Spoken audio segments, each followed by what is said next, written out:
I was at the airport the other day waiting for a flight, and I had a thought. Uh-oh. There were all these dads there, and what were they doing? They were making purchases. Daddy Clay, what were they buying? Shirts. No. Yeah, I was at the airport the other day. I was traveling with a family, waiting in line to get my breakfast taco, kid in a backpack, when all of a sudden he starts to pee down my back.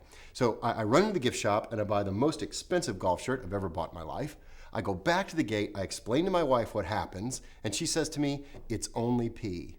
When does that happen to us? No, not shirts. Magazines. Dads buy magazines. Oh no, I do buy magazines when I travel. Dad's magazines, men's magazines, cat fancy. The problem with these magazines is that they don't have any parenting information in them. Oh, now wait a minute. You can find some good, well, actually, no. But cat fancy, you can find stuff in here you can adapt.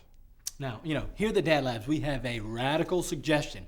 Next time you're at the airport waiting for a flight, buy a parenting magazine. Oh, and we know what you're saying. Daddy Brad, Daddy Clay, these are women's magazines. Well, you're right. About 85% of the readership, women. And it's true that they're going to have lots of beauty tips and decorating ideas. You can skip all those. But you're going to find some specific articles in there about stuff that's happening in your house with your kids, guaranteed. Now, you can also think of buying one of these magazines as a recon mission, sneaking across the front lines to determine what the other side's thinking. I mean, after all, we've all read Cosmo. What, you tell me you never read Cosmo? Now, some parenting magazines are a little more accessible to guys than others. Not even like the sex surveys?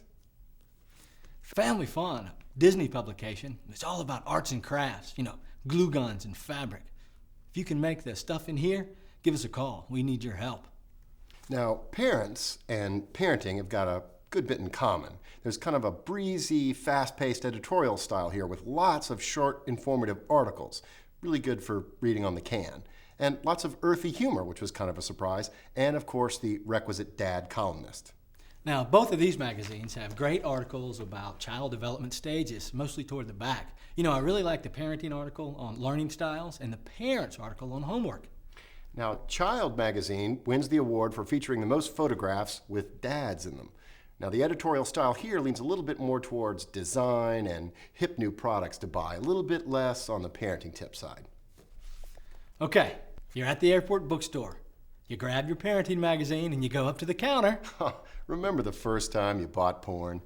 Feels a little bit like that. No, it feels nothing like that. The lady at the counter smiles at you. She doesn't slap you. Well, if you're still feeling uncomfortable by the time you get to the gate, you just take your men's magazine and you just kind of slide that little puppy in there.